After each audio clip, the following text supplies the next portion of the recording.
The advice and opinions expressed by the host of Autism Live and her guests are meant solely as suggestion and should not be in any way construed as child-specific advice. Any choices you make in determining your child's treatment are completely at your own discretion.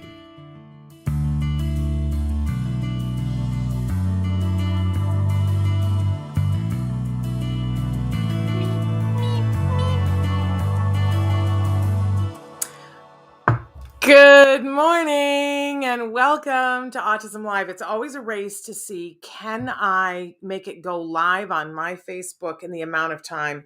And the answer is no. I'm not able to do it. Here, I'm just going to copy the link. There we go. We're going to be live now on my Facebook page too, because I know sometimes you guys have a hard time finding it.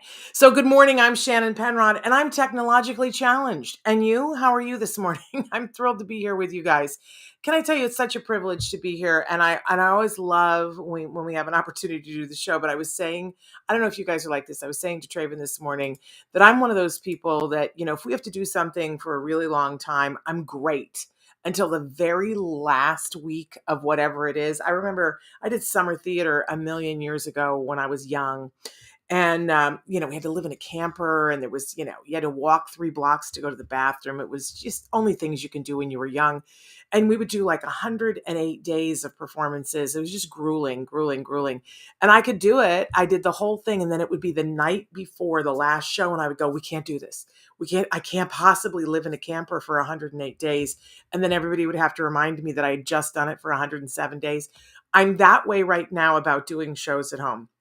I just said to Draven, we can't do this. We can't sustain this. We've been doing it for 2 years. We have crested the 2-year mark. We've already been doing it for 2 years. And this morning I'm like, this is impossible because we have, I think, 8 more shows left at home because we're moving into the studio, the new studio that's the studio of my dreams. I can't even believe this space that we're moving into. I'm so happy and so excited. And then we just have to live up to that space. We've got so many exciting things planned, and you won't have to look at my white doors anymore. Can we all say yippee-ki-yay? I'm so excited. I've opened up the chat. We're Susie, good morning to you. We're wanting to hear from you guys because we're live right now. It's spring. It's March 20, and I'm wearing a spring shirt, right? I can't finish the sentence. It's March 23rd, 2022. We are live right now on Facebook, on YouTube, on Twitter, and about a dozen other places. Our fabulous Traven is going to show you some of the places that you can be watching us. Don't forget that we are also a podcast. You can download the free podcast wherever you get podcasts. We love it when you like, share, review, comment. We love it when you participate. It's more fun for us when you participate, and it enables other people to know about us. Because if you watch the show at all, we don't have a big marketing budget. We don't have any marketing budget, so we don't do that.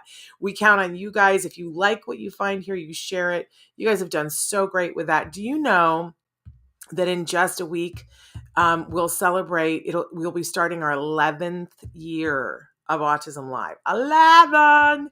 We're going to be 11.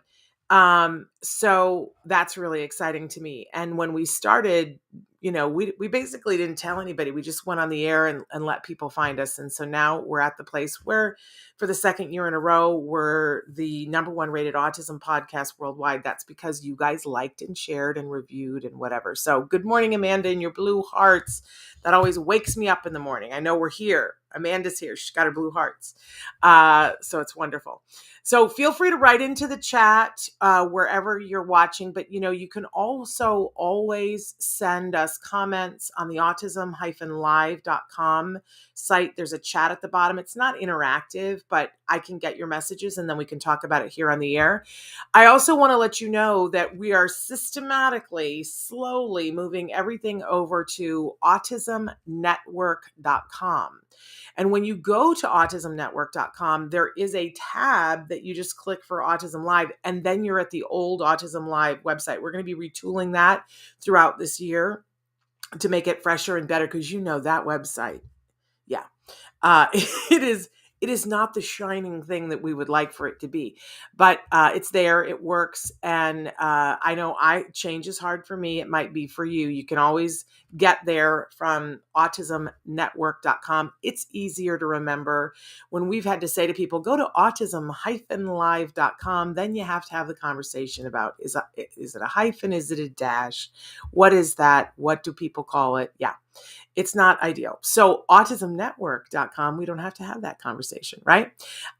So please feel free to check out the stuff over there and continue to let us know. We didn't bother to beta test Autism Network because we just decided to have it be there and have you guys tell us if things aren't working. And you guys have been wonderful about that. Amanda says, believe it or not, I've been around since back in the Roku trial days. Oh, Amanda, you're a veteran. You've been here almost as long as I have. You guys sent me a Roku and I had to answer feedback questions. Oh my gosh, that was a million years ago, but I love that you got a Roku out of it. And right now at this moment, I don't believe that we are on Roku because our Roku channel got all broke and it's very hard to get a hold of those people. If anybody knows anybody at Roku, we'd like to have a Roku channel again, but it's been hard. But we'd like to be on Roku again. We enjoyed those days. We liked working with Roku. So anyway, I was so glad that you found us that way and that you answered the questions and you got a free Roku. Somebody just donated something to me yesterday that in April we're going to be having a contest for that I'm very excited about. We'll tell you more about that coming up. We got so many things going on in April. You can see the cow behind me. That's the Temple Grandin cow that she signed for. She's going to be with us on April 18th. You're going to want to mark your calendars. But we're also going to have Holly Robinson Pete, Stephen Shore, a whole bunch of wonderful, wonderful people. It's going to be great. Okay, but today we've got a really interesting topic. George Bailey is going to be joining us in just a few minutes from Sleep Talker. And they make Zpods, which are sensory-friendly beds for all kinds of people, including individuals on the spectrum. So we're going to talk a little bit about what's the whole thing about a pod bed, why are they not a big thing in the United States, and maybe why they should be. So George Bailey, yes, I didn't make that name up. We're going to talk to him about, is that It's a Wonderful Life thing or not? I think we probably are going to know some people in common, George Bailey and I. So we're going to check that out in just a little while. But on Wednesdays, first I have to say a couple of things. If you're here and joining us and it's your first time and you're like, who is this woman? Let me first say that I'm a pony. I love saying this now. I'm a pony. I'm a parent of a neurodiverse individual. And sometimes now I'm calling myself a pony. I'm the parent of a neurodiverse adult individual because my son is now 18 years old and very proud to be a pony and a pony. And I am not an autism expert at all. Not at all. I'm not an expert really in anything except talking and talking and talking. That I can do. That's my superpower. But I also care so deeply about this community because I'm a pony, because there was a day and a time when it was my first day in this tribe. And I remember it like it was yesterday, still have to process some of the feelings from that time. And I want to help as many people as I can. That's sort of the deal that I made on my bedroom floor, that I said, please help me to help my child. Please don't let me mess this up. Please don't let that be my story. And if you help me, I promise I will help whoever I can. So every day I'm here paying down my karmic debt, right? So I welcome you if you are also a pony or a pony or whatever words you like to use to describe yourself. If you're an individual on the spectrum, or we always say if you're someone who loves individuals on the spectrum, because those are all the people that we want to reach. And we want to make sure that that becomes the entire world, that everyone loves individuals on the autism spectrum and honors their humanity and their right to all the things that we all want, right? It should be absolutely no difference. The respect, the dignity, the rights to be able to live where you want to live, love who you want to love, work where you want to work, have opportunities, right? Everybody deserves that. I know sometimes it just like boggles my mind that we have to bring that up. That seems like such a duh to me, but apparently not. So we're just going to plug away on that, right? Until we get there. I love that idea. So that's why I'm here, because I care deeply about that and about you, that you get what you need. This is not a one size fits all community at all. So I talk about my story and the things that I went through because it's my base of understanding. But please understand that I'm aware that that is not your story. I want to hear your story, whatever it is. I want to know what's kicking your can. What can we do to help you to get, even if it's just to say, you're okay. You're okay and you're here and there are people who care about you and care about your well-being, right? Because sometimes that's the only thing that can help. So we're here. That's what we're doing. Okay. We do like to start Wednesdays, but I'm not an expert. That was the whole point of that. Care deeply, not an expert. Have an opinion, not an expert. So when we start Wednesday's show, we always like to start off with the jargon of the day. And you know that I've really been challenging myself this year to take on all the jargon terms that we have not done, that are the ones that make me squeamish, that make me want to run screaming down the street with my hair on fire. And today we're going to continue that. Woohoo! And then we'll get to a whole bunch more fun. But so we give you the actual definition. Sometimes we make fun of it because that's the only thing we can do. There's nothing to be gained from it otherwise. And then we give you a working definition. And I always like to try to give you a context of why this might be important to you and why you should be kind to yourself if you don't get it in the first time, that you don't beat yourself up, but why you would want to keep trying to understand what this term is.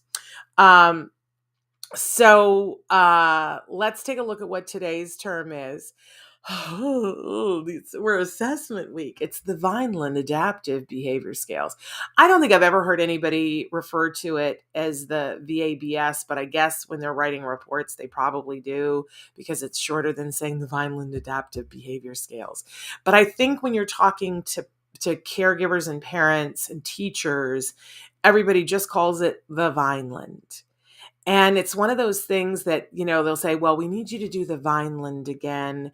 Or they're like, oh, did you do the Vineland? And, it'll come with a slog of papers. And sometimes you're like, I don't know which one is the Vineland, but trust me, nobody goes, oh, yay, I get to fill out the Vineland again. It's one of those, right? So let's take a look at what it actually is. And then we're going to break this down to something useful for everyone.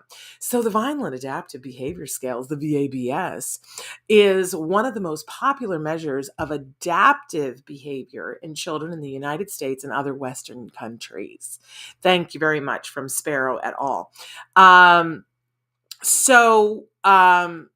Okay. Now, I don't know about you, but I'm no closer to knowing what it is, except if you're paying attention and like really tuned in, you know that on Monday, we talked about the VB map, which was looking at the language operants. What's the language in the child or the individual? And now we've got a clue here that this is about the adaptive. And if you don't know what adaptive is, though, you're up a tree, right? Then you're no closer to knowing what it is. But don't worry, we got you. We're going to break this down. So let's move on to our working definition here.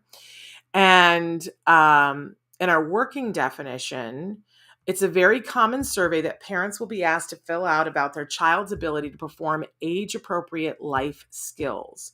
And often the child's teacher will answer questions as well. And they will take the teacher's remarks and the parents' remarks, and then they'll put them together. There's a whole...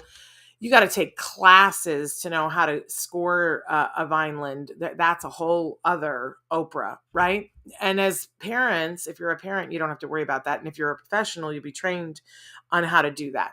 And if you're a teacher, you're just like in the parent category. It's a slightly different survey that you fill out if you're a teacher than a parent, because obviously some of the things that you do that are adaptive are those life. So think about dressing and toileting and, being able to it's on a sliding scale of what's age appropriate, because one of the things eventually would be being able to take care of your own medication. Well, if you're 4, we're not going to put you in charge of your own medication, right? So it's across a lifetime and the kinds of things that you do. And there are some things that you'll need to do for life skills, both at home. You're going to go to the bathroom at home, and hopefully you're going to go to the bathroom at school too, right?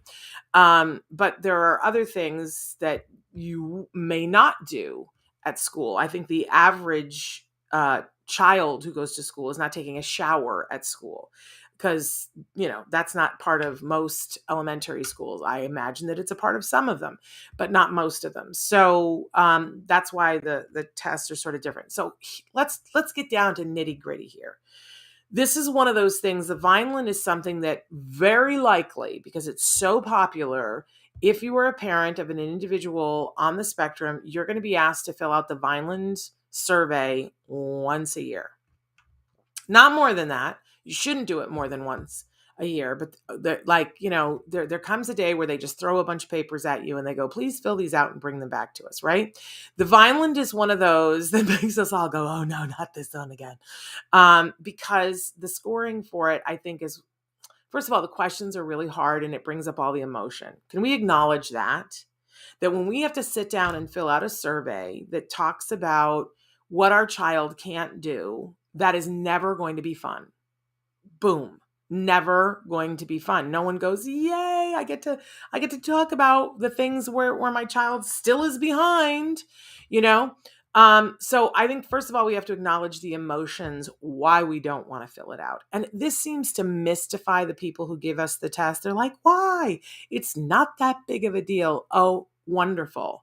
Well, then right now, in front of everybody, why don't you try on 35 bathing suits?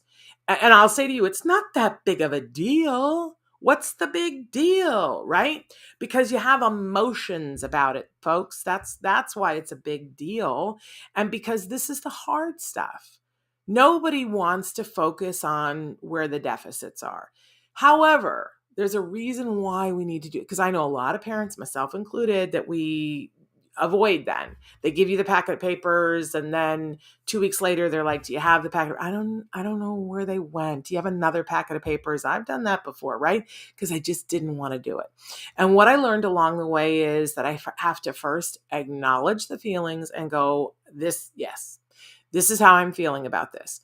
But I still need to fill it out because it's what's going to help my child. I literally had to talk myself through it. And you know what I would do when I would get the papers, when they would hand them to me? If at all possible, like some days you just can't because you got to be someplace else, I would go, oh, I'm going to sit in the car and fill these out right now and give them back to you right now. And they would always say the same thing. Oh, you don't have to do that. No, take them home. No, I want to get it over with. I want to get it over with and send it back in, because if I'm going to be in the mindset of I'm doing this to help my child, then why would I wait? Why would I wait? I don't want to have this hanging over my head. I don't want it to take up any more real estate in my head than it absolutely has to.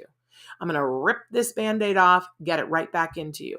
And I'll tell you what happens is then nothing gets slowed up on your end. Might get slowed up on the school's end, but it's not going to get slowed up on your end. And it was painful for like 8 minutes. And for me, I want to be painful for 8 minutes, do it, hand it back in. Now I'm 8 minutes done. Otherwise, it can be painful for 2 months where every day I think, oh, I haven't filled out that Vineland thing yet, right? So that's what I got used to doing, was saying, no, I'm going to sit right here. And, I'd give my son my phone, so he'd play a game on my phone, and I would go, turn on the air conditioning, fill it out, boom, here it is, it's back to you. So that's one thing.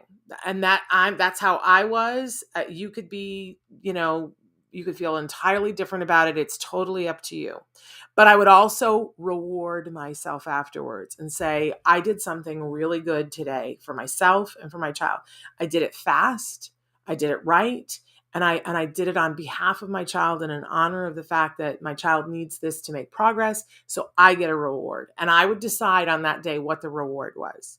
And it had to be something that was good and worthwhile, because we learned yesterday from Dr. Grampuchet, it's what maintains the behavior. It's what convinces us, oh yes, it's better to get the paperwork done and get it over with. We got to give ourselves a reward. So make sure you don't skimp on that. Make sure that you give yourself a big reward, because that's big doings when you face that sort of stuff and get it done and get it in. Woohoo, right? Now, here's the other thing. The other thing that we don't love about this particular one is that we don't always know how to answer the questions, because the questions, it's one of those that's in the category, it makes a statement. My child, is able to use the toilet successfully. And then you have to score it always, sometimes, never. And you go, well, I don't know. Right? And usually it's between two, because there's a long distance between always and never, right? If your child has never been able to sit on the potty and do anything successful, then that's pretty clear that it's a never, right? Because if they're able to do it, they've done it once, then that's a sometimes, right? But it's sometimes hard to know, it's hard to know, is it a sometimes or a never? And I'm just going to tell you, be absolutely literal about it. If they've done it once, sometimes. But then there's a jump between sometimes and always, because it's like, well, he does it pretty consistently, but every once in a while we have an accident. And I want you to take that one pretty literally too. And here's the litmus test for me. Because I always say to myself, do we still need to be working on this? And if we do, then I'm going to say sometimes. And sometimes that feels like it's not fair, like it's cheating your child of the glory of the progress that they've made. But here's another thing that I would like for you to consider. If you are in the phase where you are still actively seeking help on these things, err on the side of caution and put sometimes, not always. Because what you're saying when you say always is, I don't think we need to work on this. I don't think we need support for this. I don't think we need anything extra. That's the message, powers that be. Now, a time when your child is doing better, if you're doing all of these things, your child gets better at some skills. And eventually you go, we don't want any more support with that. Think about that. Think about that day and how exciting that is. And when you are making the shift from wanting more support to less support, then I would tell you to err on the other side and put always. So here's my example, that if you are trying to get a one-on-one aid in the classroom and you're not sure whether to put an always or a sometimes, because it's like sketchy, put a sometimes. If you are at the point where you want your child to go into general education or you're getting rid of the aid, then you would err on the side of saying, yep, they can do it all the time, because they're going to look at that paper and they're going to decide how much support your child needs. And I will tell you, they will use it against you, what you put on the piece of paper. I know I shouldn't tell you that, because that's going to make you stress out about, oh no, what if I put something wrong? But if you follow what I just told you, you'll do just fine. Remember, are you asking for the support? If you're asking for the support, put the lowest one that you think fits. If you are asking to get rid of support and you want a more inclusive environment across the board with less supports, then you would err on the side of putting the one that's higher. Does that make sense? And then the other thing that I want you to do is that when you fill this out, as you fill it out, I want you to take just a moment before you fill it out to take a breath and say, I'm going to trust that what I put on this piece of paper is going to be true and accurate and help my child. Because there's no way to get it 100% right. And if you start with the idea of, I'm going to trust myself to put what's true and accurate, then you're going to be okay. And then when you're done with it, as I said, you got to give yourself a reinforcer. Okay. But that's the Vineland. It doesn't take long to take it. And I will tell you, as your child gets older, the other thing that I got excited about later on was that there were things on the Vineland that in the beginning, it was just never, never, never, never, never, never. He can't do that. He can't do that. He never does that. Right. And then, the next year there was a couple of sometimes. And then the year after that, there were a couple of always. And there were few and few of the nevers, except for the ones that you want to be nevers. Like, my child, has frequent tantrums. Eventually I was putting never for that. And it was like, wow, we've really made some progress here. So I felt, I got to the point where I felt like it was an anniversary of less of what he couldn't do and more of how far we had come. It can be that. It can be that. So that's our jargon for today. Don't we all need a little therapy now from that? So let's move on to our question of the day, and I hope that it's a happy one that distracts us from all of that, because that's not the fun stuff. Still, we got to do it. It's in the adulting category. So, well, you know what? This can be reinforcing to some extent, because sometimes it feels good to just get this up and out too. What makes you feel resentful? I used to resent having to take the Vineland. I used to resent the hey nanny nanny out of it. Can I tell you? And then I made a different decision. But what makes you feel resentful? I can get my knickers in a twist fairly quickly about things, and things still hurt my feelings. I say that I'm going to get tough, and I'm not, but I just the other day, I was talking about what it was like when my son was doing the VB map, and boy, it takes me right back there. So I can get resentful about a whole lot of things. But what I'm trying to remember in my life now is that if I hang on to resentment, that's me carrying it, not who I'm resentful at. Can I be honest? I'm still having a hard time because we got kicked out of the YMCA. I don't mean to laugh at myself, but my goodness, it was 16 years ago. And, I've told the stories more times than I can think of. My feelings are still hurt by it. YMCA, I think you owe my son and myself a public apology, and then maybe I'll be able to move past it. But the truth is, the YMCA is not staying awake at night worrying about the fact that I'm resentful at them. That is just me carrying that hot rock around. And the minute I put it down, I'm going to have more time to do more things.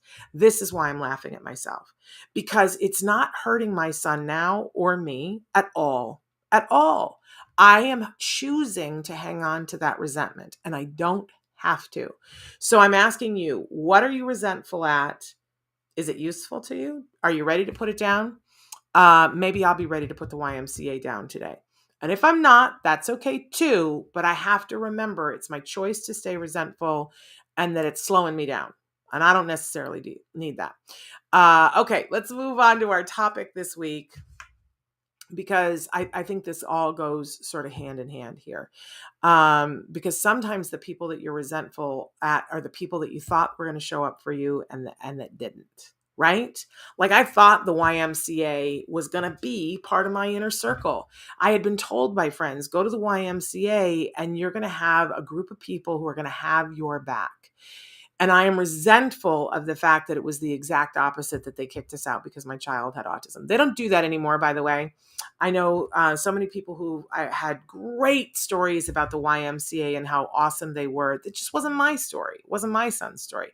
But part of building your inner circle is recognizing, oh, okay, well, I guess it's not going to be the YMCA. And then I'm going to go and find somebody else who's going to have our back. And your circle gets smaller, and that's a bummer, and you're going to feel resentment towards people who you were counting on being in that circle. It's hard, but I got to tell you, it's hot rocks that we don't have to hold. And sometimes you're so mad about somebody who wouldn't be in your inner circle that you miss someone who is. I was shocked by the people who ended up stepping it up for us and being in our inner circle. People that I will be forever grateful for. So you got to build your inner circle, find those people, reinforce them. That's a really, Susie says, my son and I got kicked out of the library.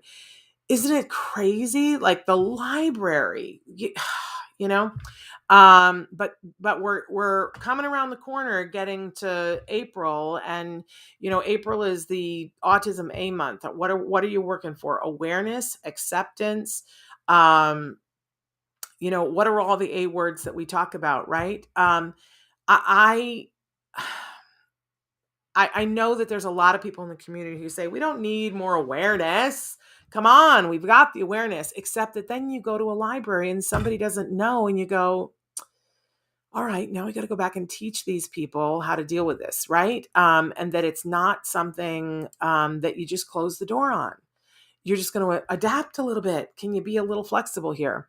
Aisha says, I'm resentful of the ABA therapist who broke my son's tooth and made me hate ABA. Aisha, I would be resentful about that too. Because if I'm going to be honest, I'm resentful of the developmental pediatrician that diagnosed my son who told me not to do ABA. And I lost 6 months of ABA because of her, because she had this preconceived notion. But I could see where if your child broke a tooth, that would make you not want to do ABA. Can I tell you a quick story? There was one day that I went to my son's school. It was his Christmas concert. And I came early to see if I could help. And of course, they didn't want my help. And my mom was there, and my mom at that point was using, I don't know whether she was using a cane or a walker on that day, but she needed a lot of help to be able to get into her seat. And I wanted to bring her there early. And I wanted eyes on things, how things were going. He had a new aide that was there with him, and I just wanted eyes on it. And I went around to the back of the building where they were doing the concert at. I don't know why. I think there was a water fountain there, and I was going there or whatever reason. So, and it was just a crazy circumstance because my son was running back from the playground, and he saw me and came running towards me. And she was telling him to stop. He wasn't listening to her. And somebody had rolled up a rug and left it there. And it was sort of dirt colored, and he didn't see it because he was looking at me. And he fell, face planted, and he broke his glasses and sort of instantly got a black eye. And the thing that always amazed me is that I wasn't thrilled about how the aide handled it, like that she wasn't able to stop him, that they didn't have enough rapport for that.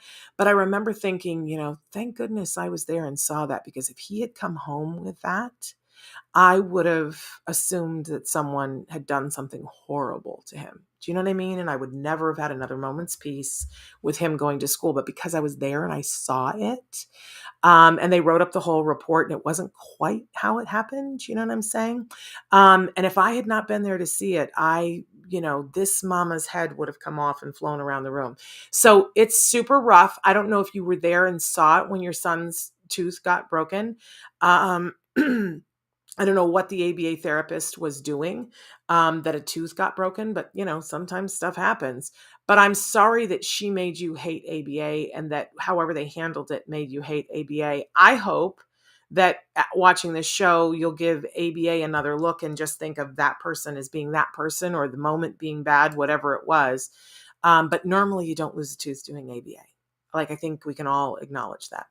Amanda says, when we moved services to Texas, the coordinator said she was sending me 2 forms for each kid. Oh my goodness. So a total 24 pages. So you're doing the Vineland times 3 for each kid. I don't know if you drink, Amanda.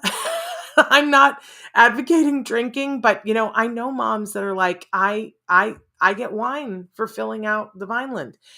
You got to do what you can. Now, that would not be my thing. I don't, but talk to the people around you about what you need to do to be able to first fill that out, and then the reinforcer that you get, and get yourself something fabulous, because you deserve it.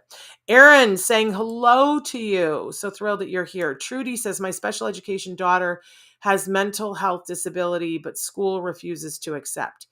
So Trudy, what you want to do is go to our playlist with Bonnie Yates on our YouTube channel. It's called Know Your Rights. You're going to want to search about getting, I'm trying to think what the initials are. So Independent Educational Evaluation, IEE. You want to search how to do that. You want to ask the school in writing for that you want an independent educational evaluation. They're going to have to pay for it. And, but when you disagree, when they say that someone does not have something and you say that they do, you want to push the thing. And if you don't yet have an IEP, sounds like you do, but if you don't, if you do have an IEP and you ask for an IEE, they have to give it to you. And if they don't, I would lawyer up, or at least advocate up. But if if she doesn't have an IEP yet and you're trying to get the designation to get the IEP and they're saying no, what you want to do is find whoever the person is who's most likely to listen and say, oh, I was talking to someone about child find. And that if I go in and get her evaluated and pay myself to get her evaluated, and that it shows very clearly that I asked you guys to do that, you guys, like, there's a thing with child find that could be a problem for you. You say it very innocently. You don't accuse them of anything or say you're going to be in trouble, but you say the word child find and say, somebody was telling me that, like, that could be a problem for you if I end up, after I've asked you and you don't do it, and then I get it, that's problematic, that child find says that you're responsible for that. All innocent, right? And then very, very quickly, you will get the independent educational evaluation, because when they have a child find lawsuit, they're in big trouble. So there we go. There we go. All good. All better. Hey, our guest is here and he has been waiting patiently. So I want to get to him. George Bailey is joining us. He's the president of Sleep Talker. They make Zpods. They're a St. Louis startup. They recently were a recipient of an Arch grant, which I want to know all about that and what that is. And what these Zpods are sensory-friendly beds for high-energy children, including those with autism. And George sits on the board of directors of Autism Speaks St. Louis and on the On the Spectrum Foundation. And he is involved in the St. Louis community through other organizations and through church service. He has many degrees here that I'm seeing, and that he has a BA in Chinese from Brigham Young University. He is fluent in Mandarin Chinese, German, and Danish. And George and his wife have 5 children, and he says 2 of them which are blessed with autism. So we welcome George Bailey to the show. George, hello. Shannon, hello. Can you hear me? Am I coming in through I clearly? absolutely can Excellent. hear you. Pleased to have you here. I was saying we probably know some people in common because I used to teach at BYU. I don't know if What? you know that. I know. I did not know that. I looked over your background, but I didn't catch that. That is Well, outstanding. That is really wonderful. it's not necessarily one of the things that I put in because I taught theater at BYU. Oh, And so, crazy. this is not useful in this format for anybody to know, but yes, and I have many, many friends at BYU still, and loved living in Provo, Utah. Had Missed the mountains, right? Oh my gosh, and I have so gorgeous. many friends who teach at UVU, and my son was Yep. accepted to UVU, and we desperately tried to coerce him into going to Utah because the whole family would move to Utah, and instead I'm living in Los Angeles. So, what can you do? You talk to your children, you try Yep. to get them to do what you want them to do, and then you release and say, we will go with whatever you want. Amen to that. I really Right. agree. Yeah. Right. So, George, I don't even know where to start, but let's talk about what a pod bed is. Should Yes, we talk yes. first about you and what your circumstances are? Or what would you like? I just enjoy the art of conversation, and wherever it takes us, it's Me like if too. we never touch on okay, it might, friends wouldn't be too, happy if we didn't touch on No. Zpods at all. But I'm just happy to talk, and I guess I'll give you a little bit of background about kind of how we started, and we'll take it from there. Let's do You that. cut in with any questions you have, Oh, because have you met I'm me? thrilled to I be here. will. Absolutely, yeah. I was just like, doesn't seem too afraid. No. On that front. So I was working here in St. Louis. I'm actually from California myself. I was born and raised in the Bay Area. My wife and I met on a blind date at BYU, Wow. but she's also Wow. from the Bay Area. And so we had all the same connections. We knew a lot of the same people. And then all of a sudden, we end up on a blind date, and we got married after 3 months. And people thought, "Oh, you're crazy." Like, I felt shy about telling people that initially. Within the first 3 years of marriage, when you tell someone that, you're always kind of like, yeah, we got, married after 3 months. After 15 years, going on 16 soon, and with 5 kids, you're like, I got nothing to prove. I got a crazy story. Right. That's right. And now it's like, it's a part of our heritage, that we did that crazy thing, and we love each other, and she's just amazing. So we moved to St. Louis about 12 years ago so that I could attend law school, and I ended up working in the financial services sector. And a friend of mine, two friends of mine, with whom I served together on the board of directors for the Asian American Chamber of Commerce. They were working on a series of startups, and I never thought of myself as an entrepreneur. I was always just very conservative in my work decisions that I made. But they said, George, we really want someone like you with your skill set to come on board with us and help us launch a couple of small businesses. And so this is the one, Zpods, that I actually took to. And the reason why was because although I had no passion for it when we started out, because we were looking at these sleep capsules or sleep pods, as you might call them. We're looking at them. We're like, what do we use these for? We were getting them out of China. We were looking at maybe like corporate office spaces, nap pods, truck stops. We had all sorts of, truly romantic ideas about like, wow, airports, could I didn't really care about any of that stuff. But one of Gary's friends started poking him with autism. And now I have to say that I met it initially. I actually brushed it off the first few times that I heard it because I am, a father of 5 and 2 of my kids are autistic. And so I know plenty about autism, or so I thought. I was thinking like, what do they need these for? Like, who cares? And not just that, but it was like, dude, we get sold all sorts of stuff. So I was very hesitant. But then what happened was, Gary mentioned it one more time, and the image flashed before me of Temple Grandin inside her squeeze machine, which if you've ever seen the movie, and I'm sure you have, and I know you've had her on the show, that she has this squeeze machine that she used to decompress. And then I started thinking like, okay, maybe there's something about this aspect of enclosure and bringing comfort to kids and stuff like that. So at that point, I decided that if we're going to go in this direction, we're going to do it right. And doing it right means a couple of things. Well, number one is never making medical claims, which we do not. And also talking with a lot of professionals and autistics, in the space to really assess like what is the actual need. So it took us a good year from the time that we actually started thinking about autism to the point where we really embraced it, because we wanted to make sure that it was right. And for me, for a lot of ethical reasons, I felt like, this needs to be done the right way. We found our first case study in a young woman named Natalie, 13 years old, with autism and schizophrenia. Mm-hmm. And she was sleeping 4 hours a night in her closet. Mm-hmm. And her mom was desperate. But again, it was precisely the desperation that made me hesitate, because I don't like to prey on the desperation of other people. Yeah. And we said, no promises. We actually helped her get a grant to cover the costs. We covered some of the costs because we were so anxious to see like what was going to happen, and we were kind of saying to each other like, hey, dude, can you imagine what it would be like if Natalie jumped from 4 hours to 6 hours? Literally overnight. I mean, from the night that she got her bed, that was November 2019, she jumped from 4 hours a night to over 10 hours a night. Wow. And that is an average that she has held since then.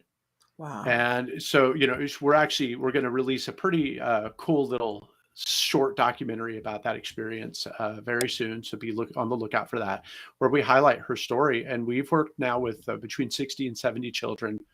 And we've had numerous degrees of success, and we've been very proud of what we've done. And it's very hard, to do this for many reasons I could tell you about. You've done a startup, at some point, Autism Live was a startup.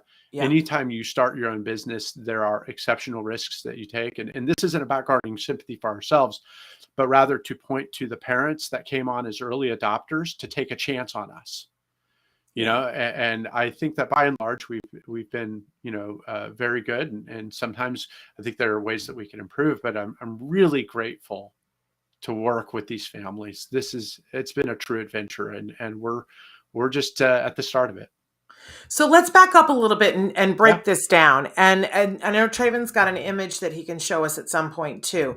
So capsule beds in different parts of the world are already a thing and around. I became aware, I don't know what documentary that I was watching or what movie that I was watching, and saw the sort of capsule beds. I don't know where in Asia it was, but that you could like rent one for a couple of hours to sleep in. Yeah. Way before the pandemic, obviously. And can I tell you, George, what I said? I was like, why don't they have these at Disneyland? Because at Disneyland, like it always gets to that point in the afternoon where it doesn't matter if your kids are completely neurotypical or whatever. Yes. There's a point in the afternoon when everyone is tired and a nap would be brilliant, and you're not going to pay for a hotel, right?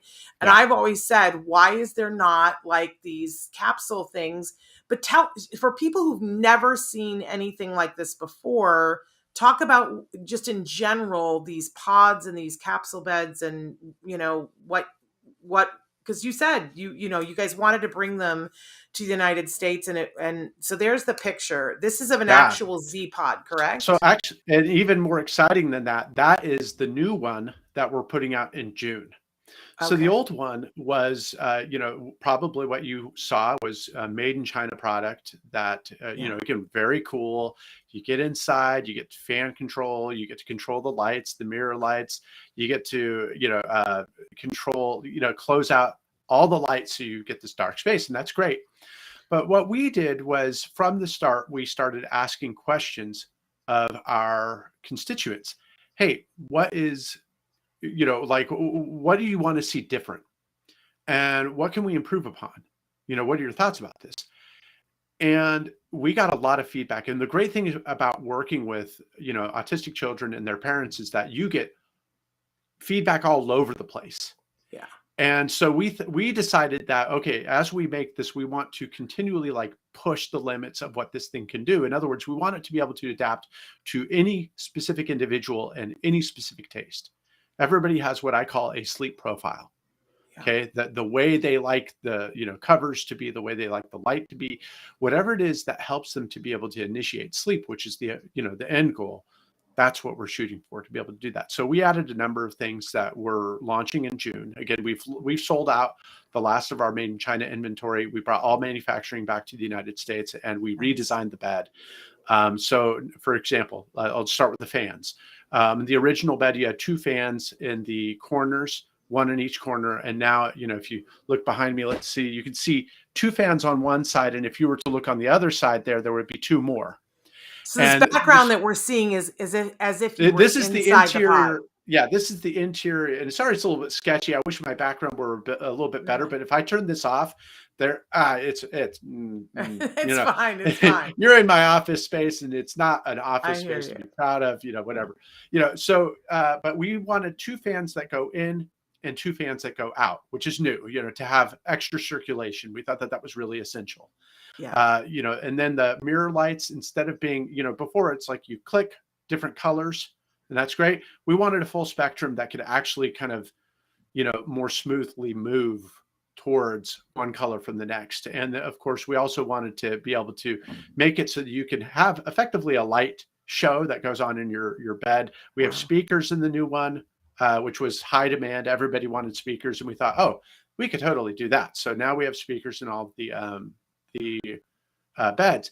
And then the doors, the current bed, you cannot take the door out.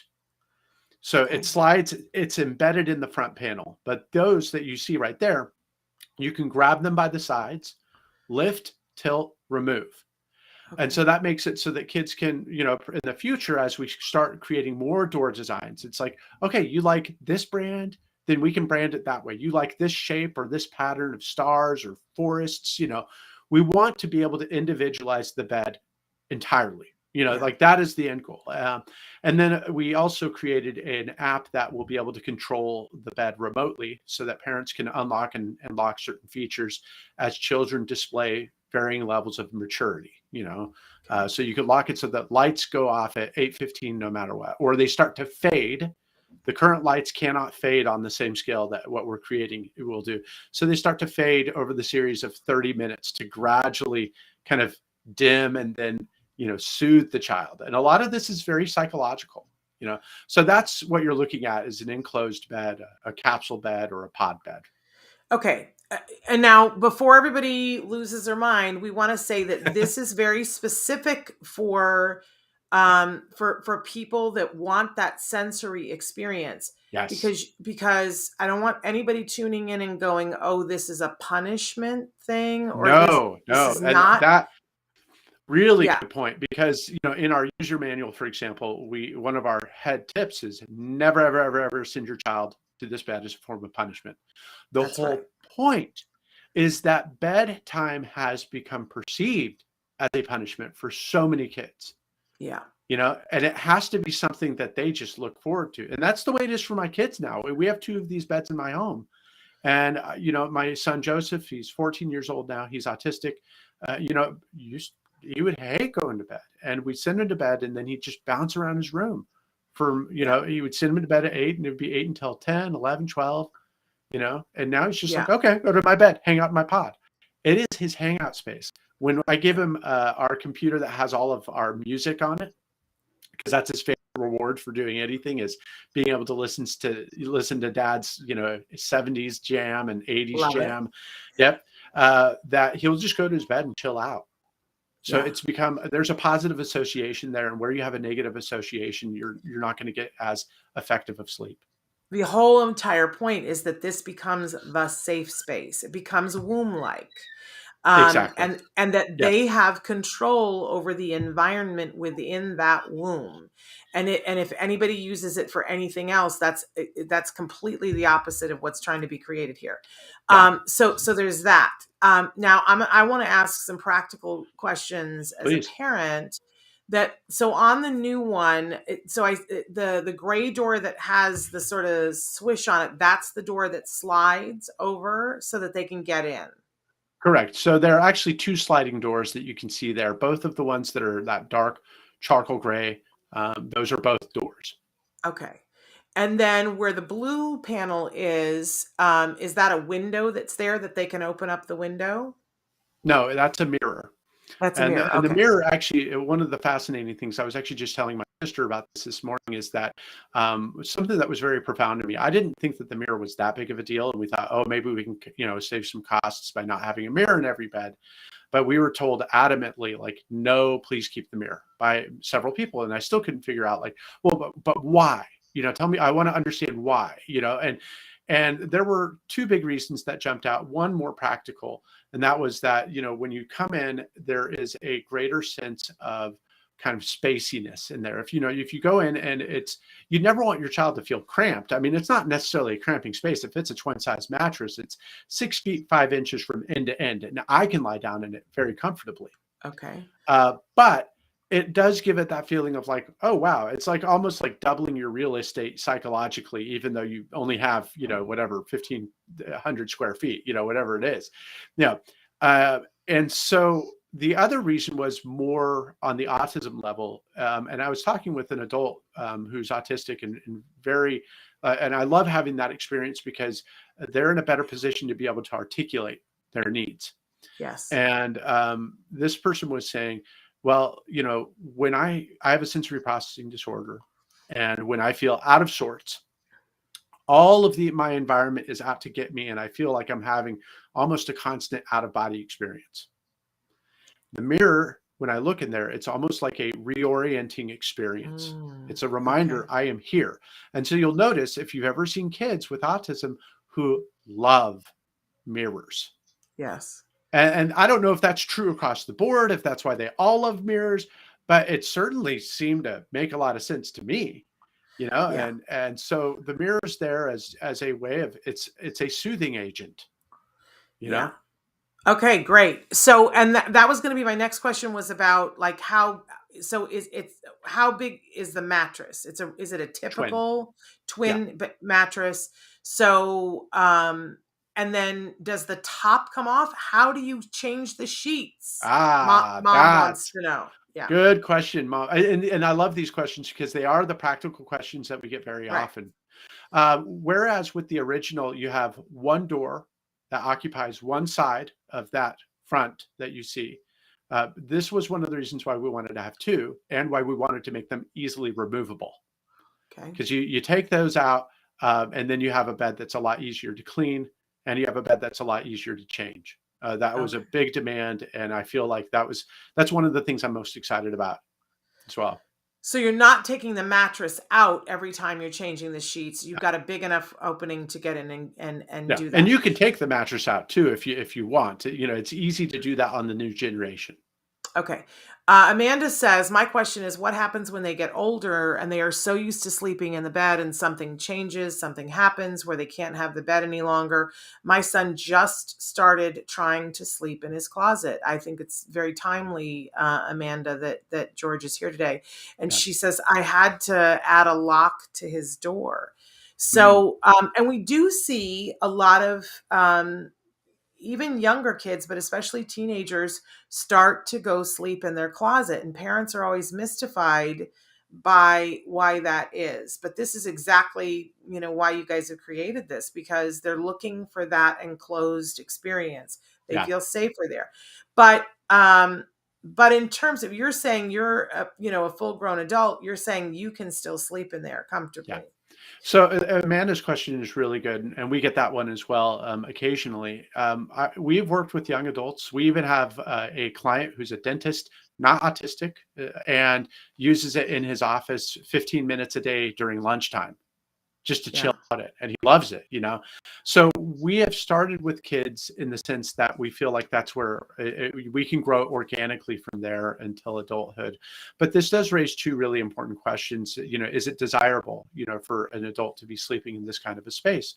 And I'm going to be honest, Amanda, I don't know. We're so new at this in some ways that we're really kind of figuring it out. I don't see anything. There's no reason that I can see that there's anything wrong with it per se. And we do want to be able to make sure that this is welcoming for adults as well as children. We have been approached about the possibility of helping out with PTSD and other conditions where enclosure, not all PTSD, but some types of PTSD, where enclosure becomes desirable and helpful and soothing. So that's that. I hope that answers part of your question, Amanda. I wish that I could satisfy you that with greater knowledge on that one, but I will say that those adults, young adults that we've worked with, we have a wonderful young woman who's about 21, 22 now, who sleeps in there with her dog, and her therapy dog, and she loves it. And the pictures that we've got are incredible, you know. Yeah. But I tend to think that the core goal is good sleep. And so if you're not getting good sleep, then no matter what, you know, we need to look for a solution because sleep, it has so many benefits. I mean, it almost sounds melodramatic to talk about the benefits of sleep on your health, on your appearance, on your general mood and happiness. You know, there are a lot of really incredible benefits to it. Absolutely. And I want to say, Amanda, that, back in the day when Temple Grandin went to college and she wanted to bring her squisher with her, and they really had a bit of a problem with it and eventually, tore it to pieces, which was Right. traumatic for her. We live in a different age now where Yeah. I would like to be a part of lobbying for one of those to be in a dorm room, just going to say, Right. and I would love to get involved with that. But I think, George, down the road, I think that for the kids who really respond to this and really like this, I think that the parents are going to ask you for a pop-up travel version that's like a tent that they can take for a hotel room. Because, if you're We wanting are to go, working on that, by there the we way. go. I mean, you know, and the great thing, I have to tell you that one of the joys of commencing this startup together with the people that I started to work with is that I know how to do very little. As a person, I am pretty useless. Okay, I'm a good communicator, and no, it's true. It's like I am a good communicator. Okay, I talk better than a lot of people talk, you know. But that's something I've developed over years because I enjoy it. And you know, but as far as making stuff or fixing the sink, that so a couple days ago, literally just like a week ago, one of my sons decided to climb to he's 12 years old, and he decided he's going to get Nutella out of the top cupboard Cabinet. over the sink. And Yeah. he did it over the course of 3 days. And every single time he used the sink as a handhold for support. And it worked 2 times. Yeah. And the third time it didn't work so well. And he busted that faucet right off. And Yeah. then had to tell us in the middle of the night, Mom and Dad, I think I broke something, which he did. Yeah. Well, my wife is extremely useful in those things. I am not. Okay. She fixed it right up. I helped a little bit, like somewhere it needed to really put in some strength, into the, getting it down and stuff like that. Well, the point is, I work with other people who make incredible stuff and they know how to do it. And so, to your point about, a travel version and stuff like that, like always tell us what you want. Because at the end of the day, we're actually trying to make not what we want or what we think is the right thing. I mean, we have to use our own judgment. I'm not going to kid you, but we want to respond to the consumer. We want to solve a problem. So and we're out of time, but Oh, no, I know that you said that you'd sold out of your initial inventory. When are these going to be available?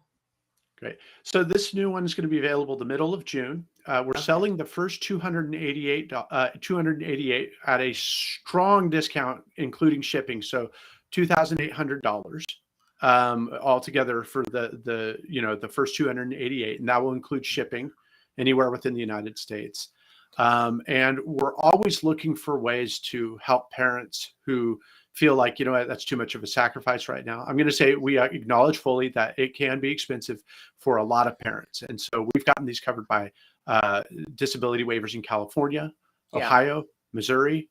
We've gotten it covered by state programs in Massachusetts, Minnesota, and Kansas. And we're going to keep on working on that. And so that's through your Medicaid or Medi-Cal here in California. But I also want to say that we've had parents before lobby for this type of equipment from their insurance company and been rather successful if it's something that shows a medical benefit to the child. And getting sleep, everybody understands that if you don't get sleep, there is a huge medical cost to that. So people want to know any possibility of this in Philadelphia. Did you mention Pennsylvania as one of the places that you had yet done a waiver? No, not yet. We are working on that one rather actively because of demand there. And we are in the middle of raising the funds necessary for clinical trials, because we believe that insurance coverage in the long run is going to be the best thing that we can do for our community. Absolutely. So, George, if they're interested in more information, where do they need to go? Zpodsforsleep.com. Zpods for sleep, the word for sleep. It's on the screen right now, but for those of you listening in podcast, Zpods with an S for sleep.com. And so you think in June is when the first ones. How much does it weigh? Is it a hard thing to ship? It is very expensive in shipping, but the old one weighed more because it had a lot more steel components. This is like plastic all the way around, with a few exceptions. So I don't know what the weight is going to be. The old one's it's about 500 pounds or something like that. It's crazy heavy. Yeah. Are you going to be at any trade shows or anything where somebody could go and get in one and try it? I know with COVID, this has been hard probably to show people, but if somebody said, I just don't know, and I want to have my child get in it and see, what is the possibility on that anytime soon? For now, only in the St. Louis area would you conveniently be able to check us out, because that's where we are geographically. But we are starting to market to Airbnbs so that you can have a chance to actually go stay, which I think is the best test for whether or not it will work. And we will be out at trade shows, but we do not have any specifically planned right now. We're actually in negotiations with a few trade shows. So we want to make the rounds. Yeah. Would you do me a favor as you're talking to Airbnbs? Like we would like to get a list of what Airbnbs offer them, because our community would want that information so that when they travel, that they're knowing that they can go to one. George, last question. Were you named because of the movie It's a Wonderful Life? I should have opened with that. Oh, no, it's okay. So my grandfather, his name was George Bailey, and he passed away in 1938 when my dad was 5 years old. And that would have been 9 years prior to It's a Wonderful Life. So I was named after him. That being said, I don't think my parents could have done me a better favor than naming me after George Bailey. I love that movie. I think it's one of America's best. And I'm grateful. I mean, it could have been so much worse. It could have been like, Blackbeard Bailey or so, like you don't want to be associated with any of those guys. Heavens to Betsy, I hope not. Yeah, heavens. Jimmy Stewart, though, it's like, that's okay. I could live with It's that. a pretty good He's a good connection. man. All right, so Zpods for sleep, you guys go check it out. Ask all the questions that you want. I'm sure George and his folks will be happy to know your questions, and we'll stay tuned for more information about Zpods. George, thank you so much for being with us. We really appreciate you taking the time. Shannon, so much fun. Thank you. You take care. I want to let everybody know on tomorrow's show, 2 big things that I want you to know. Viva Paskowitz is going to be with us. She is a sibling beyond all siblings. She's got 3 brothers on the autism spectrum. She teaches art to individuals on the spectrum. She is, in fact, the art director at the Ed Asner Family Center.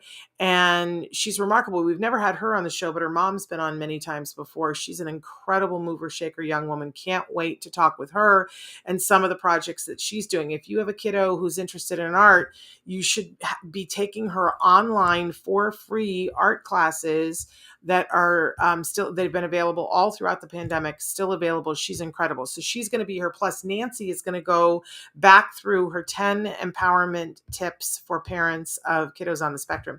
So that's tomorrow. Don't forget that on Monday, Dr. Jed Baker is going to be here, and we just have so much good stuff coming down the path for you guys. And we're moving back into the studio soon. Just a few more shows from home, and then we're back in the studio, the new studio. So we'll be back tomorrow. Until then, give your kiddos a hug from me and one for you too. Bye-bye for now.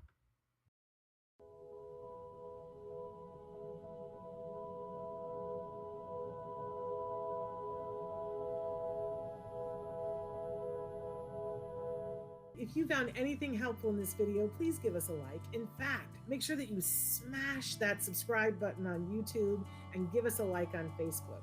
You can also follow us on Twitter and on Instagram for important updates. And please download our free podcast wherever you get your podcasts. Thank you so much. See you next time.